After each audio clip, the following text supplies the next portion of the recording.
Shalom, Malkim. We want to give all praise and glory to Yahweh, Ba'asham, Yahushai. Double honors to our elders and apostles who rule Great Millstone well. And shalom to all you Akim of the elect pushing this truth with sincerity. May you endure until the end. Shalom. We're going to get on pretty much the division in the house of Esau and in the house of Jacob. Go ahead, brother. And first we're going to bring out two pictures just to show you. This is from dated, I believe it's September 28, 2016. Or October 28th. It was after the election. I believe it was October 28th. Where that's the image I have you. Where it's a bunch of so-called white people who we know today are the biblical Edomites being angry. You got one that says, "Trump that bitch, build that wall." And you got a bunch, the ones we want you to pay attention to are the ones in the back holding the torches. Because then that Charlottesville incident in 2018 or 2017. Camera's on that side. All right, there you go. Yep.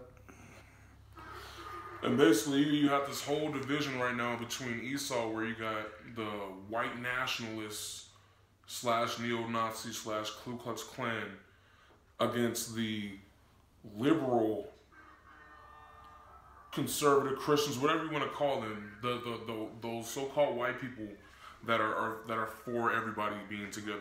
They're for this utopian society where we all just get along. And right now they're divided. There's a big division amongst so-called white people.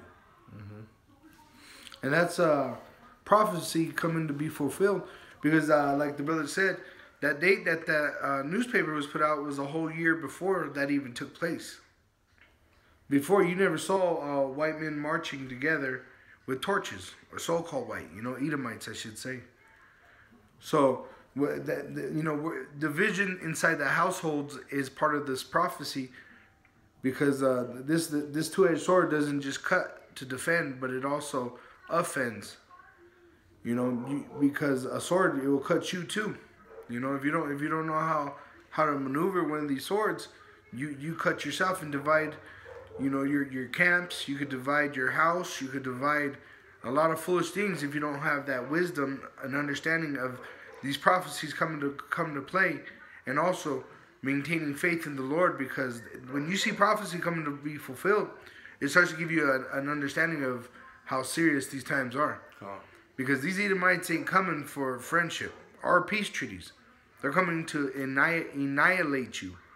They're going to start lynching us. They're going to come back to being that devil that we all knew they were before. I mean, in the South, they still call them the devil. You know what I'm saying? So that was just something we lost, but they're going to come back to show who they are. And that's who they're fighting amongst each other too.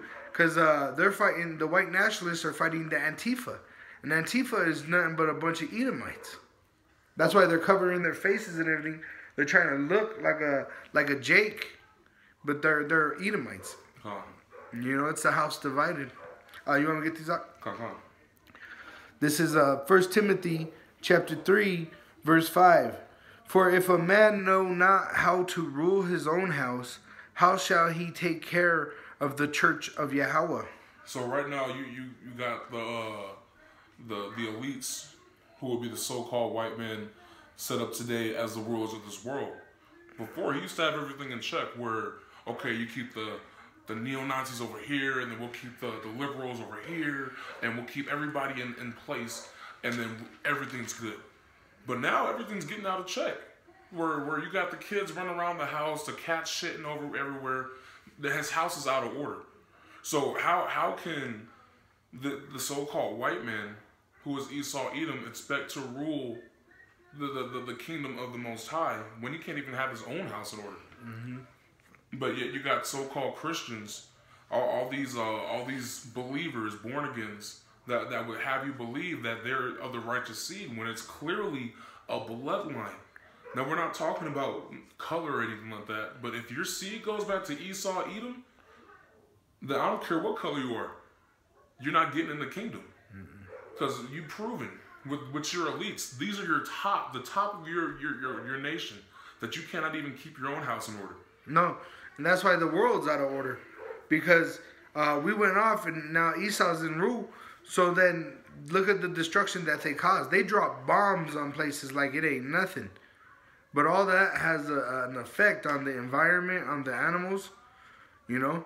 Even a mushroom cloud, when they do those, they said it erupts it messes with the atmosphere. So they're interfering with everything here. So they don't know how to rule their own house. So how could they rule the Most High's house? And that's Jake too. Jake don't know how to rule their house. Oh. You know, most of them are ruled by their women or ruled by their children. And that's a battle to stand in this world today, is to try to stand on that line of righteousness, which is a narrow path. You know? But that's why we have faith in Yahweh Shai to deliver us. But we do have a responsibility of doing our best. Because there is division also in the house of Jacob, just as there is in Esau. There's the house of David, and then there's the house of Saul. You know? And the house of David, he's more worried about the Most High than himself. Saul was more worried about himself than the Most High. You know, he wanted to be glorified. You know, it was already prophesied that he was going to be the downfall. You know? But that's the king they asked for. And that's Jake today. You know? Instead of, Yahweh Shai, they want Jesus. Instead of Yahweh Shai, they want Jordan. You know? Or Trump. Martin Luther King, Malcolm X. You know? So there is the division. We are divided. And that's why there's many different camps too. And there's only one camp that's